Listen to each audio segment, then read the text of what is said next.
What's up, foilers? I just got to spend a full week in Ecuador non-stop foiling. The itinerary was a little bit hellish, starting from 3 AM waking up, 2 hours of driving to airport, 5-hour flight to New York, and there's 8 hours layover in New York. I have been living in US for almost 19 years and I still didn't get to visit New York City, so it wasn't actually too bad to have that long of a layover. No idea where I'm at, but I think I'll find some food first. That must be the Broadway. I mean, it says so. I eat mostly plant-based, so traveling can be a little bit tricky, but of course it was pretty easy to find a good option in New York.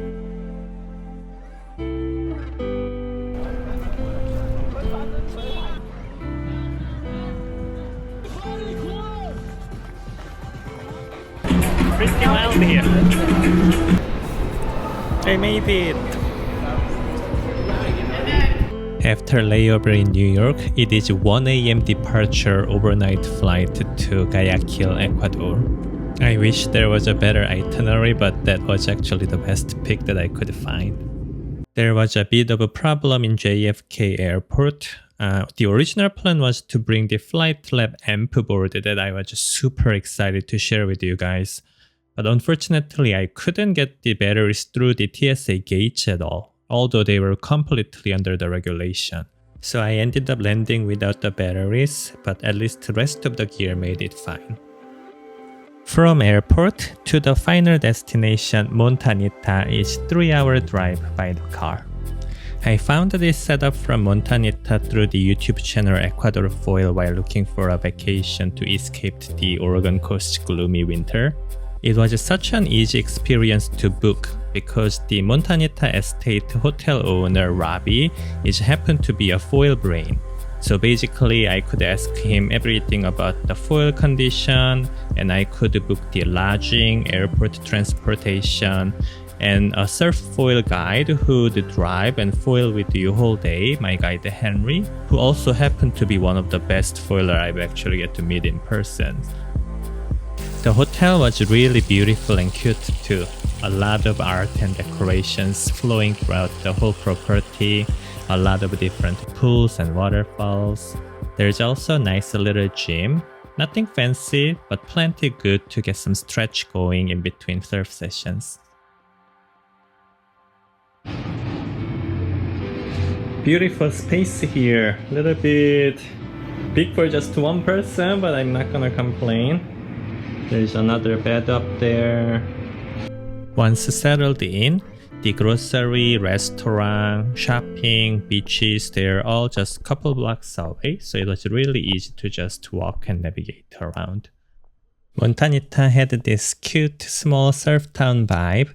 I don't really speak Spanish, but I still could just navigate around and get some essentials done and finding restaurants and everything.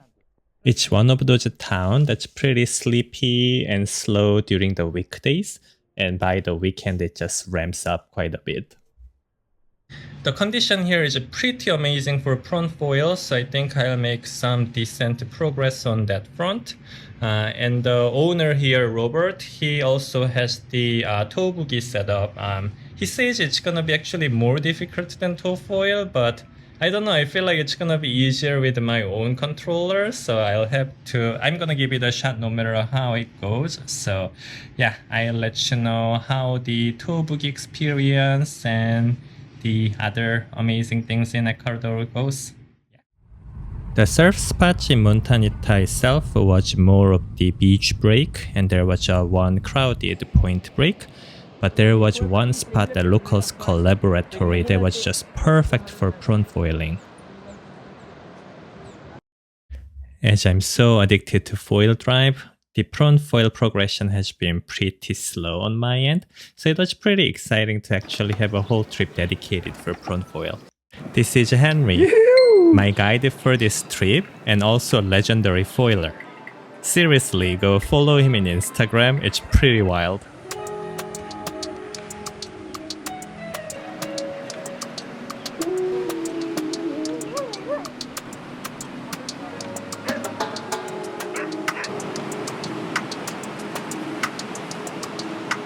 Learning prone foiling was quite a humbling experience, especially after not pedaling at all for almost 2 years since I got foil drive.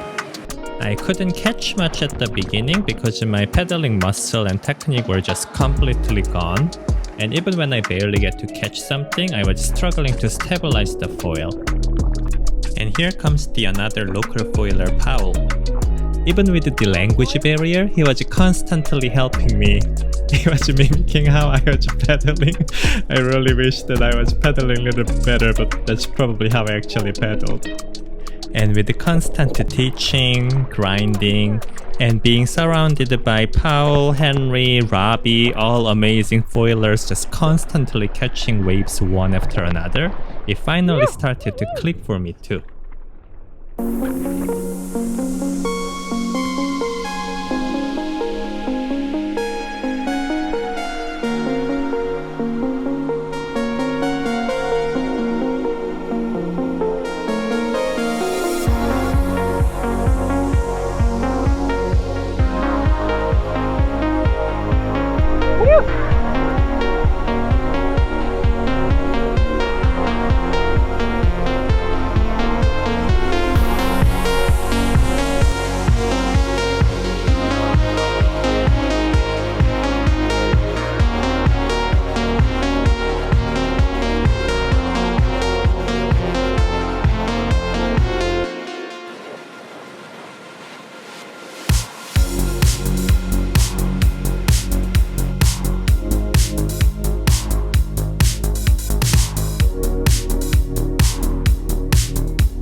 Oh, this is the best. 2-hour session and cold coconut. Living in heaven. This is another surf town called Ayampe, about 35 minutes north of the Montanita. Seemed like it was a little bit more chill and quiet vibe, so Montanita becomes a little bit loud with parties and everything during the weekend, and Ayampe seems to be just a little bit more toned down. So yeah, if you prefer to have a little bit quieter experience, Ayampe might be a good option. I was told this is the cheap grocery, and indeed it is really cheap. Food in Ecuador was pretty good. A little bit of the bland side, so if you like spicy food, definitely bring some your own spice to mix things up a little bit. But yeah, I didn't have any problems or gringo tax visiting there, so yeah, it was really nice.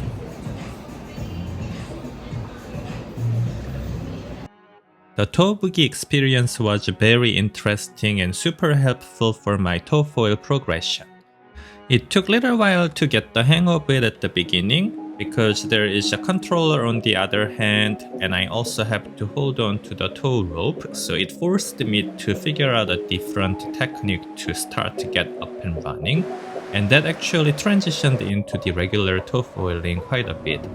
And another part is that this Boogie was also a cheaper version that didn't have any steering or follow me summon feature. So it took a while to figure out how to steer it. It kind of like goes on the opposite side of the wake. So if you're on the left side of the wake, it goes to the right. And if you're on the right side of the wake, it goes to the left. So I was doing like round and round for a few times. But as I suspected, it was really helpful to have my own throttle and controller on my hand, so I could repeat the takeoff motion over and over. So even by like end of the 30-minute session, my takeoff started to get a lot more comfortable, and I could be also towed around a little bit easier and started to catch some waves too. Even just one session, I now completely understand the appeal of the Boogie.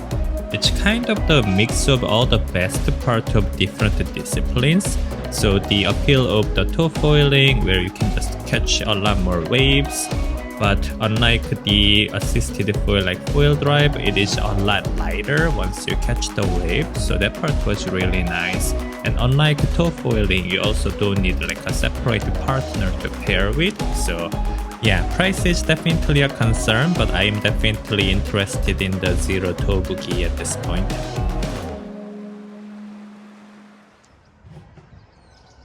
Front foiling every day for 5 days in a row, my pedaling muscles were pretty much shot at the end of the trip, so we decided to bring out the boat and do the toe foil for that day. One more shout out to Robby for having all of these setups readily available. I really couldn't have asked any better setup. I just posted my first tow wave video before this trip, and up until this point, I have been always starting from the wakeboard start, where you just lean back and get towed around. And from the one toe boogie session, I started to get a little bit more comfortable on belly start, and I found that a lot easier if anyone is still learning. The sequence is pretty straightforward, so you hold on to the tow rope with one hand, and the other hand is gonna grab and push down the rail. That downward rail pressure was the important bit in this technique. Without it, you just kind of fly towards to the rope end. Once I figured out the technique, I started to become really consistent on the pop-up, and that's when the fun started. Perfect, perfect! 1, 2, 3. Woo!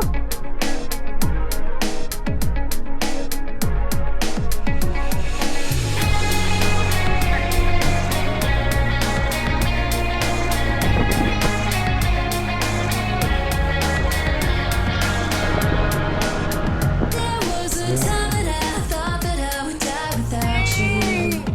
The wind would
tell the truth, I got to hang on. I walk this road without looking over my shoulder. I breathe the air that I want to breathe. I thought I'd never make it out of your dark zone.